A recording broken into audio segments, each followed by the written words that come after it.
Bueno, los pastores son de casa, así que son conocidos, ¿no? El pastor Plenk, quien ha escrito 3 libros relacionados a la música y a la oración, y también ha contribuido en lo que es la edición del Himnario Nuevo. Y el pastor Steger también, que ha escrito diversos artículos relacionados a la música y también contribuyó de manera activa en la edición del Himnario Nuevo. Muchas gracias, pastores, por darse el tiempo. Bueno, queremos, antes de empezar, sí aclarar que nosotros, este es un tema, el tema de la música, que a veces tiene distintas posturas y no queremos atacar la idea de nadie, al contrario, lo que queremos es respetar, que haya un diálogo y que justamente se preste este momento para que si hay dudas se puedan realizar las preguntas necesarias. Así que ahí Vale tiene unos papelitos, va a repartirlos y al final vamos a estar haciendo las preguntas correspondientes, ¿sí? Así que vayan pensando ahí qué preguntas pueden plantearles a los pastores.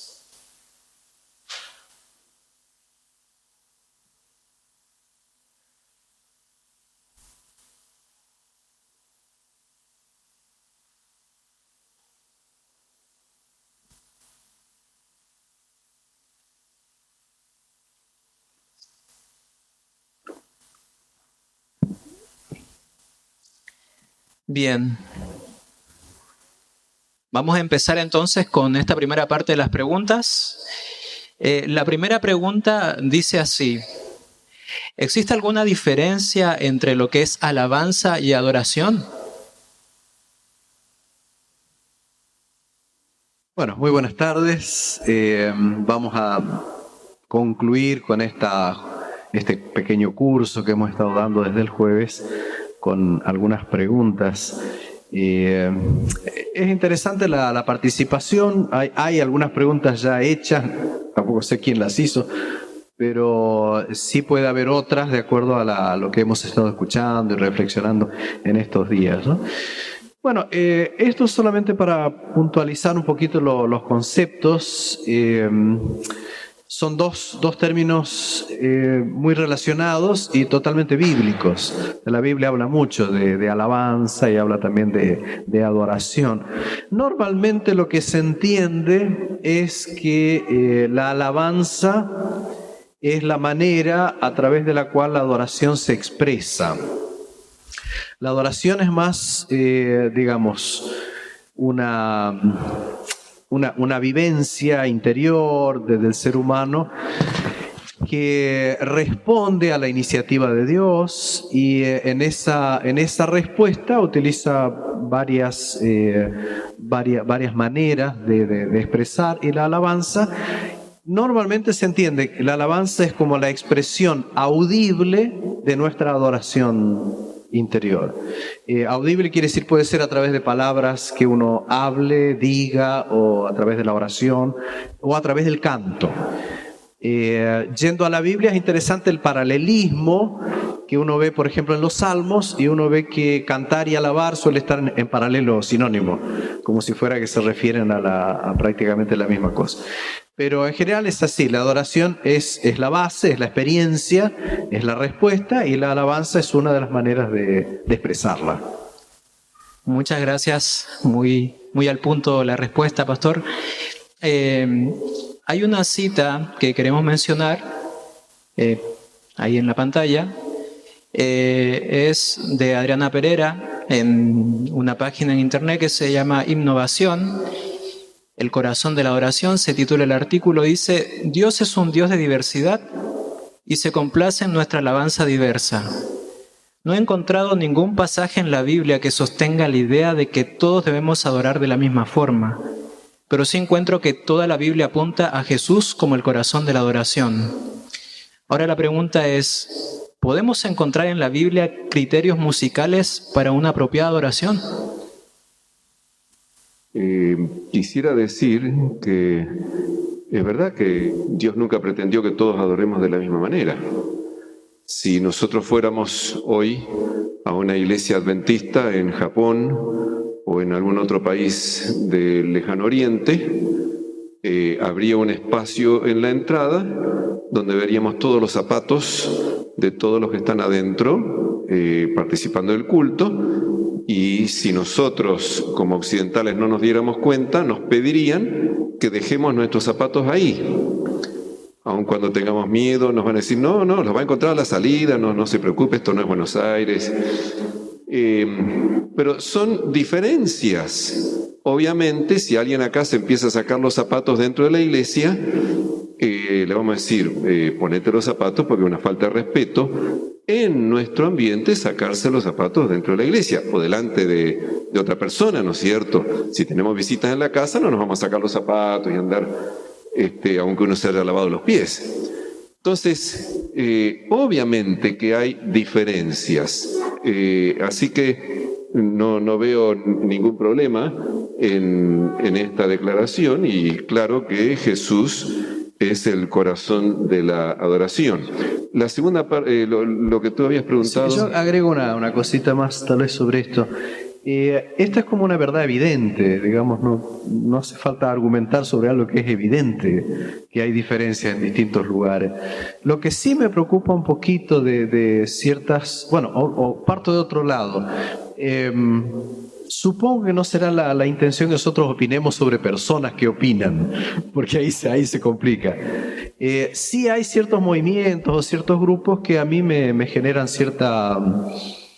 cierta reflexión o cierta preocupación, y es, por ejemplo, este grupo de innovación que se mencionó, algo así, donde ellos explícitamente dicen que ellos no están de acuerdo con el documento de la Iglesia sobre la música. Entonces ahí ya tenemos que poner un punto, es decir, está todo bien, pero estamos hablando de un grupo que está fuera de la filosofía que la Iglesia ha acordado sobre cómo debemos dirigir la música. Entonces, en ese sentido también quisiera que podamos prestar atención a esto. Dicen muchas cosas muy, muy ciertas y muy lógicas, o muy excesivamente evidentes, como en este caso. Pero sí tengamos cuidado cuando hay gente que se planta directamente diciendo nosotros no estamos de acuerdo con la filosofía de la Iglesia. Entonces, bueno, todo lo que digan de ahí en más está todo bien, pero no es lo nuestro. Bien, muchas gracias, Pastor. Faltaba la segunda parte. Sí. La pregunta dice, ¿podemos encontrar en la Biblia criterios musicales para una apropiada adoración?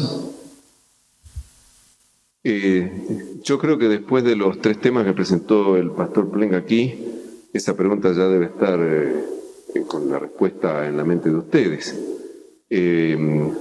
Si bien la Biblia no dice que la música para la adoración tiene que ser de tal compás o en tal tonalidad o tales detalles, así como en un montón de otros aspectos de la vida, la Biblia tiene principios generales y nosotros tenemos la inteligencia que nos ha dado el Señor para aplicar esos principios. Pero vemos claramente que en la Biblia se nos indica que debe haber una diferencia, los creyentes deben hacer una diferencia entre lo sagrado y lo profano. Eso está claramente en el Antiguo y en el Nuevo Testamento. A Nadab y Abiú, por no hacer esa diferencia, le costó la vida. Levítico 10, los primeros 10 versículos, usted lo encuentra claramente, y después de ese incidente, Dios le dice a Moisés que los sacerdotes tienen que hacer una diferencia entre lo sagrado y lo profano. Eso se aplica a varios aspectos. Nosotros no venimos a la iglesia vestidos como cuando vamos a la playa o cuando vamos a otros lugares, porque este es un lugar sagrado y es un momento sagrado y es una actividad de adoración a Dios, de manera que venimos mostrando la reverencia y el respeto debidos hacia Dios. Lo mismo ocurre con la música. La música dedicada a Dios tiene que ser diferente de la música secular, que tiene otros objetivos.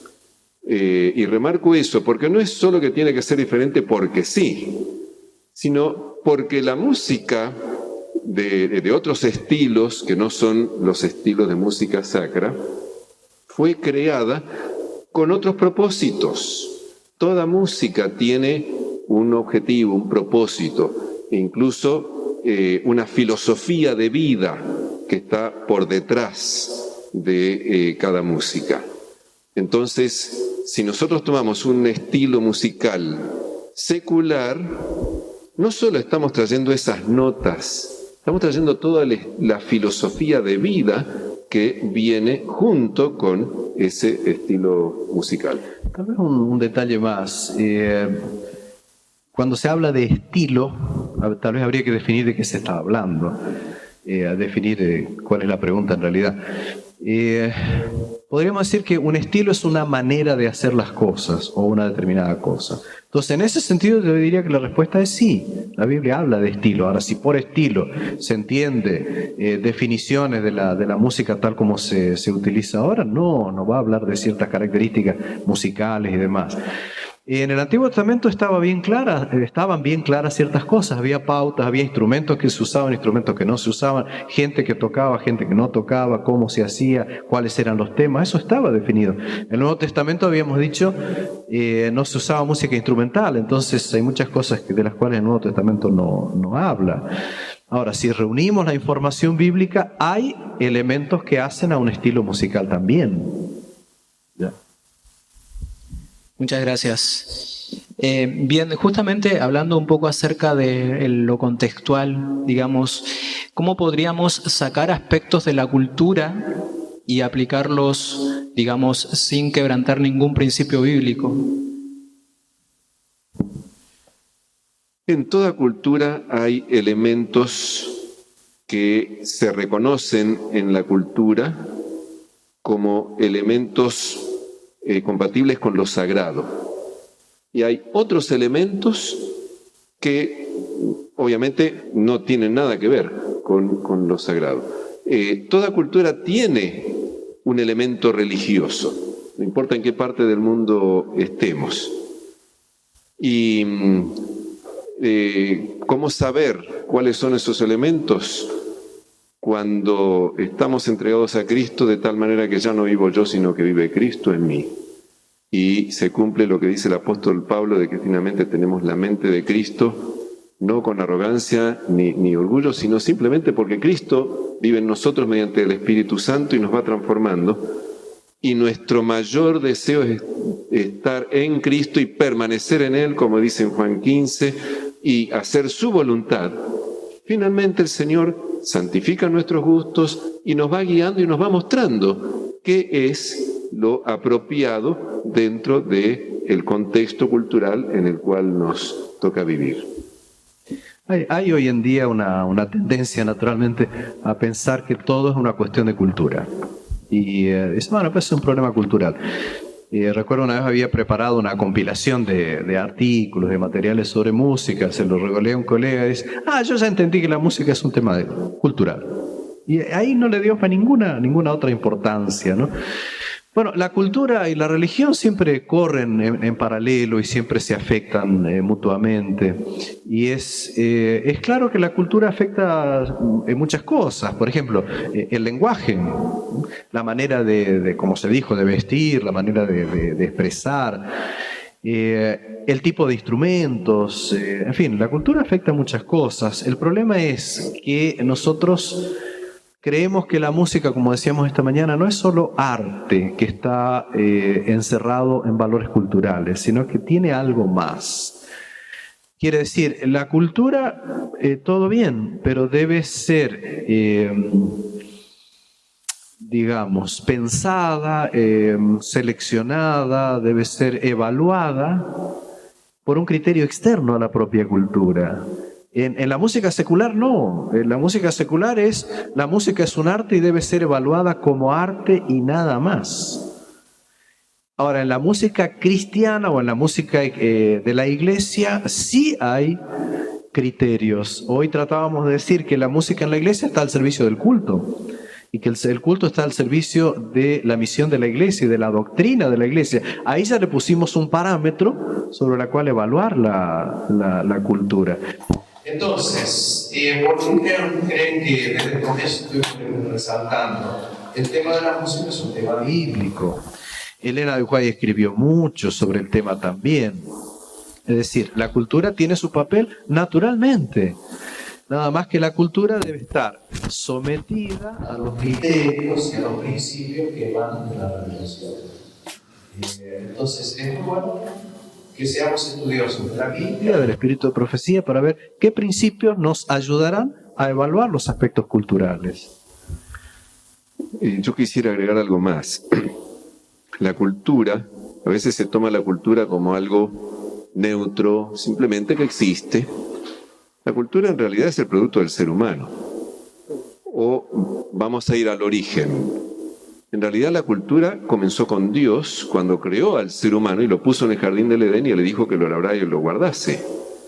Dios estableció la primera cultura humana, vamos a decir así, en el jardín del Edén, y hubiera sido la cultura que todos hubiéramos tenido si no hubiera entrado el pecado. Una cultura santa, una cultura sin pecado, una cultura perfecta. El problema es que entró otro agente que influye en la cultura, que es Satanás. Satanás introdujo el pecado y desde que entró el pecado, entonces ahora la cultura refleja el conflicto entre el bien y el mal, entre Cristo y Satanás. Y los seres humanos que estamos en medio de ese conflicto somos los que entre todos, en forma colectiva, vamos haciendo la cultura. Porque la cultura no lo hace una persona. La cultura no se hace por decreto. La cultura sencillamente es lo que se va haciendo a lo largo del tiempo por un grupo, una sociedad, una nación o una etnia que va desarrollando su propia cultura. Entonces, por ser fruto de o estar inmersa en el gran conflicto, obviamente la cultura tiene cosas buenas y cosas malas. Eso es innegable. Toda cultura, Y acá no se trata de que mi cultura es mejor que la tuya, o la tuya es mejor que la mía, o la nuestra mejor que la de los africanos, o la de los africanos mejor que la nuestra. Toda cultura tiene cosas buenas y tiene cosas malas.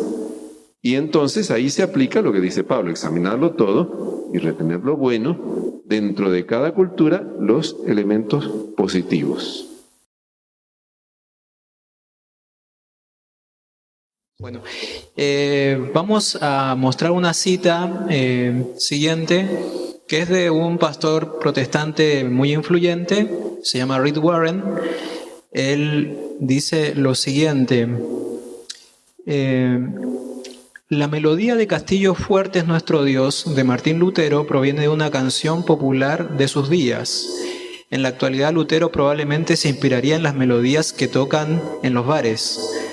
Charles Wesley usó varias melodías populares de las tabernas y de los teatros de ópera de Inglaterra. Calvino contrató a 2 escritores de canciones seculares de sus días para que le pusieran música a su teología. Eso lo dice en su libro Una iglesia con propósito. Ahora, de acuerdo a lo que dice Rick Warren, así como muchos reformadores lo hicieron, nosotros también podríamos usar música secular para llegar al mundo, ¿no? Para poder tener, digamos, más misión evangélica. ¿Esto es así? Es triste que haya una mentira publicada, porque no es cierto que Castillo Fuerte, como dice ahí, proviene de una canción popular de sus días. Sí es cierto que hasta Martín Lutero el canto en la iglesia estaba solamente confinado a los sacerdotes y monjes y se reducía al canto gregoriano y bueno, después fue entrando un poquitito más alguna otra música, pero no estaba al alcance del pueblo creyente, de la iglesia no cantaba. Martín Lutero lo que hizo fue devolverle el canto a la iglesia. Además de otros elementos, por ejemplo, la melodía estaba en el tenor y que cambiaron, que pasó al soprano, una cantidad de otros detalles técnicos. Pero Martín Lutero, al devolver el canto a la iglesia, hizo un canto que la iglesia pudiera entender. Para empezar, en alemán, porque también hay que decir que hasta entonces todos los cantos eran en latín. Y la iglesia lo único que podía decir era amén al final. A menos que haya podido estudiar latín, la iglesia no entendía. Martín Lutero hizo que la iglesia cantara en su idioma y de una manera que la iglesia pudiera hacerlo. Entonces escribió melodías sencillas, pero no es cierto que tomó una melodía existente para ponerle la letra de Castillo Fuerte. Martín Lutero escribió decenas de corales, se llama corales o himnos, lo que él escribió. De todos esos, uno solo sí fue una melodía que él adaptó.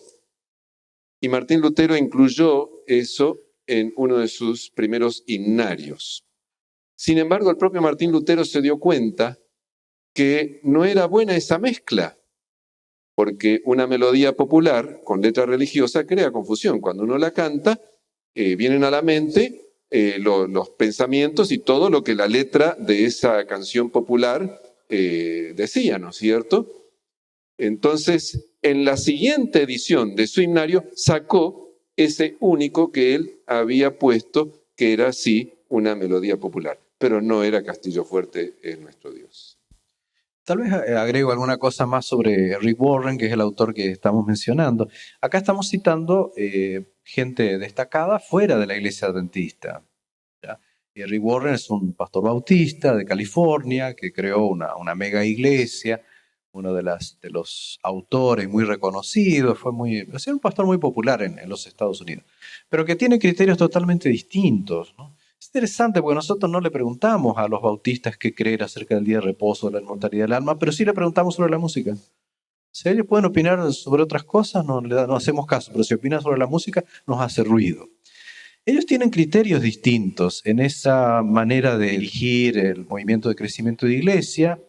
Ellos hacen, por ejemplo, de los cultos principales de la semana una reunión de evangelización.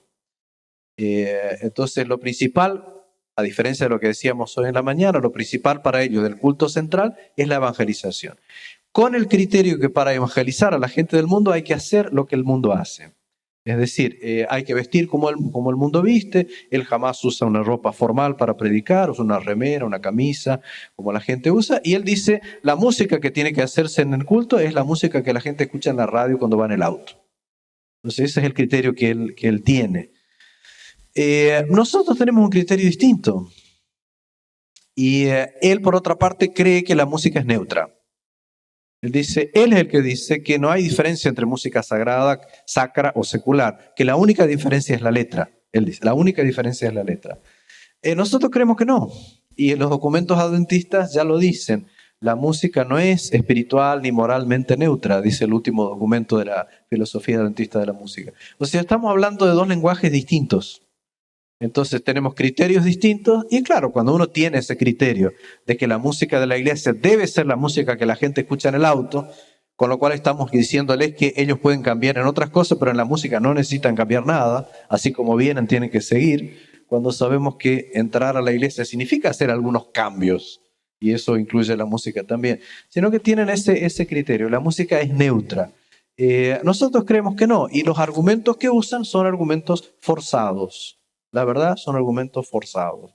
Que Lutero haya apelado a algún canto secular, porque realmente por 1000 años la iglesia no había cantado y no había himnos para el canto congregacional. No significa que hoy, cuando abunda la música para el canto congregacional, tengamos que ir a los bares.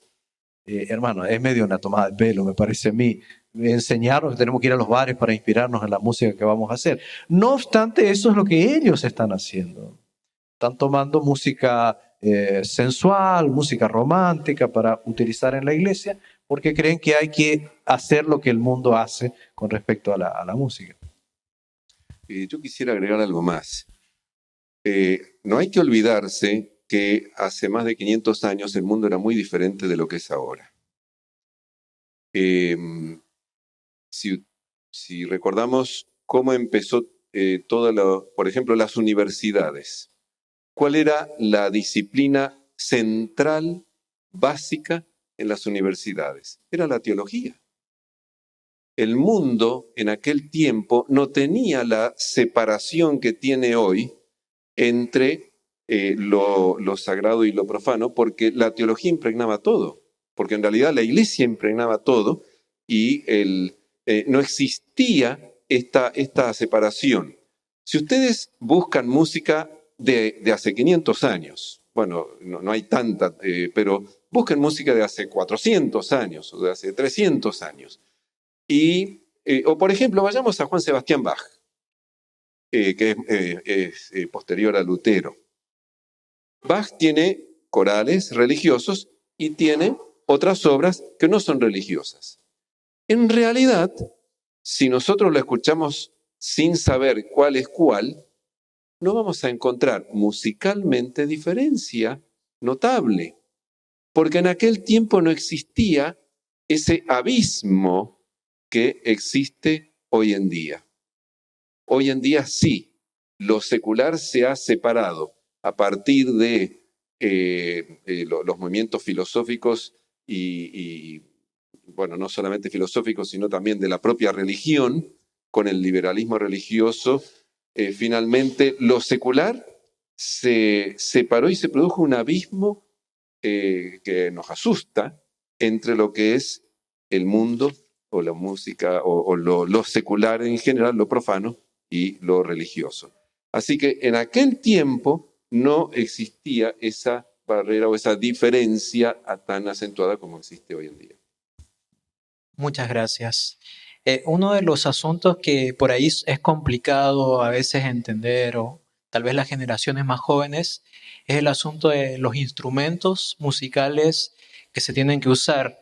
Y me gustaría citar a una autora adventista. No sé si podemos avanzar ahí, Brian. Una más. Lillian Duncan, que es adventista, de hecho fue mucho tiempo profesora en Andrews, y ella menciona en su libro, En tono con Dios, que los instrumentos que se usaban en el santuario habían sido el legado cultural que se había adoptado de los egipcios, asirios y sumerios. Argumenta que las arpas y las liras se tocaban en el templo, así como en ambientes profanos y rebeldes. Además, dice que el hecho de que las flautas y los tambores no estaban dentro de la adoración del santuario puede deberse más a que eran instrumentos usados en su mayoría de veces por mujeres y estaban asociados con las danzas. Y entonces hay una cita textual, dice: si una cultura entiende que cierto instrumento está asociado con un espíritu maligno, ¿no puede el instrumento ser redimido con el entendimiento que puede estar asociado ahora con el Espíritu de Dios? Y la pregunta que surge de esto es: un instrumento musical, como por ejemplo la batería o la guitarra eléctrica, que son los más complicados, que inicialmente fueron usados en un ambiente mundano y de descontrol, ¿podrían llegar a ser redimidos y usarse para la adoración?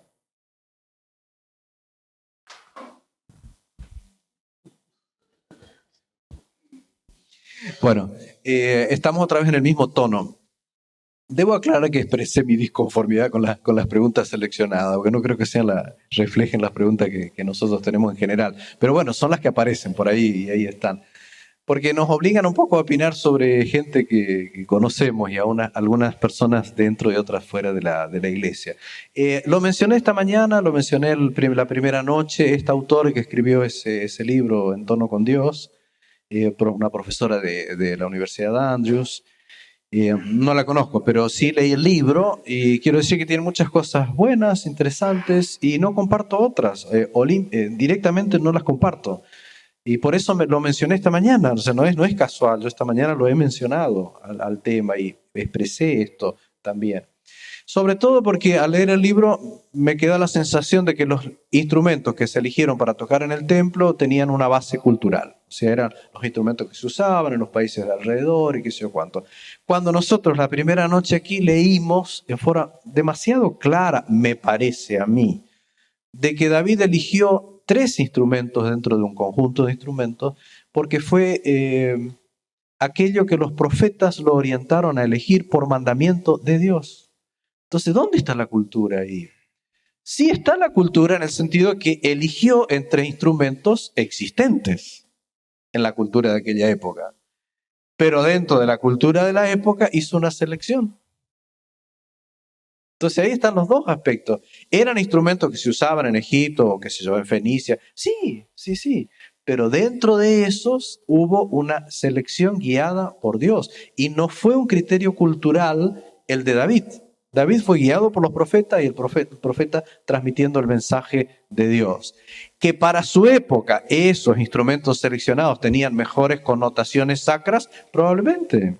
Y que aquellos que no se usaron, que son instrumentos bonitos, como la flauta, por ejemplo, probablemente hayan tenido alguna connotación en la cultura de la época que hacía a la gente pensar en determinadas cosas. Pero justamente ese hecho basado en la cultura nos invita a nosotros también a pensar en la necesidad de elegir aquello que nos acerque más al espíritu de lo religioso, ¿no? Bueno, tantas cosas podrían mencionarse. Lo de los instrumentos es todo un tema de nunca acabar. Yo les dije al comienzo que de acuerdo a los instrumentos usados en la Biblia, hay de las tres familias de instrumentos. O sea, hay instrumentos de percusión, hay instrumentos de cuerda, hay instrumentos de viento. O sea, no hay de por sí un problema acá. Cuando hablamos de instrumento, en realidad el problema no es el instrumento, es el estilo de música. Ustedes pueden escuchar el Aleluya de Händel con una orquesta y van a tener todo tipo de instrumentos. De instrumentos de cuerda, de instrumentos de percusión, timbales y todo lo demás. Tienen instrumentos de viento y es una pieza absolutamente sacra, ¿no? Ahora, esos mismos instrumentos ustedes los reagrupan y los usan para otro estilo y el estilo es absolutamente secular y mundano. Entonces, lo que la iglesia debe decidir no es qué instrumento va a usar, sino qué estilo de música va a adoptar. Porque de acuerdo al estilo, entonces es el instrumento que mejor se presta para ese estilo. Quizás complementando lo que decía el pastor, él decía lo que mejor se presta. La palabra instrumento, algo instrumental, es algo para cumplir un objetivo, para hacer algo. Nosotros comemos con instrumentos, con una cuchara, con un cuchillo, con un tenedor, ¿no es cierto? Ahora, cada uno de esos tres cubiertos fue creado para cumplir una función. Yo podría intentar comer la sopa con un tenedor. Podría intentar comer la sopa con un cuchillo. ¿Qué problema hay? ¿Lo puedo elegir acaso? Sí, claro, pero es que no se presta para cumplir esa función. Voy a demorar eternamente si quiero comer la sopa con el cuchillo. Entonces, la cuchara es lo que mejor se presta para eso.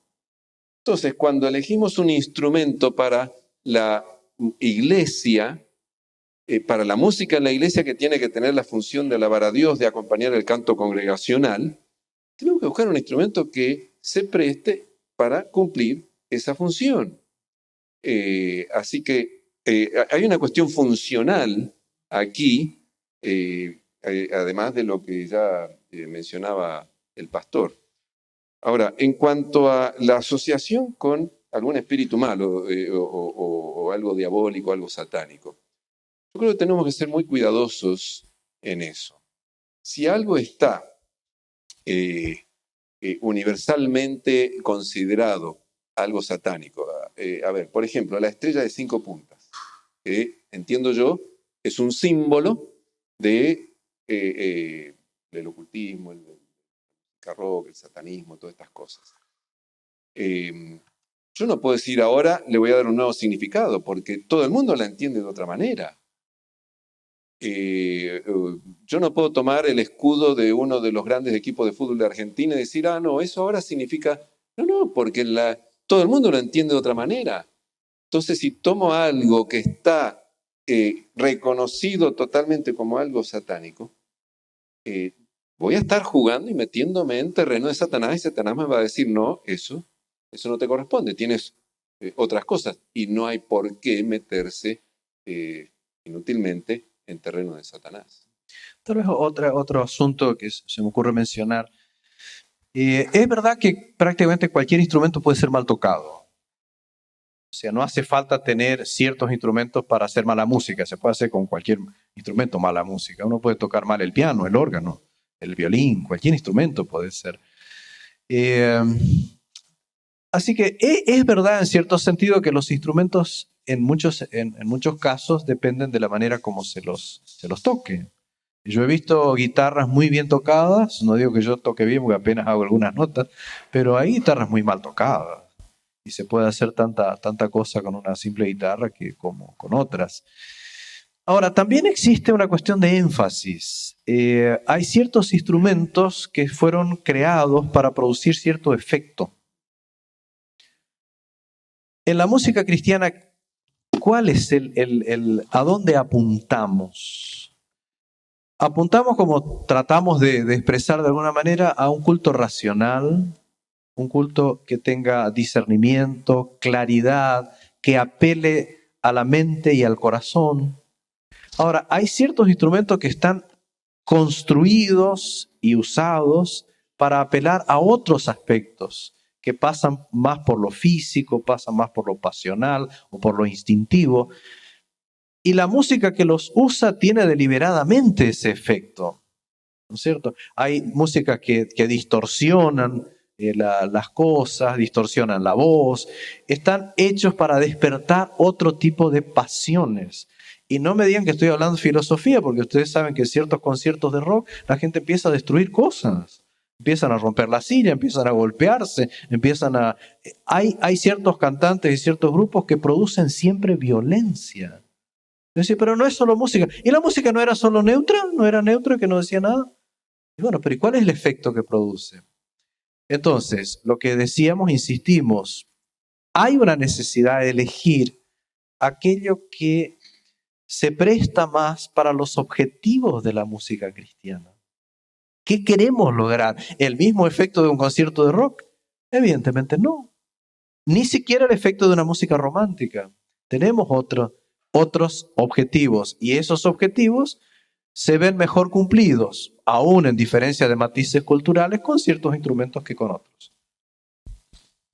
Muchas gracias. Vamos a hacer un espacio de música, vamos a cantar un poquitito y ya retomamos entonces.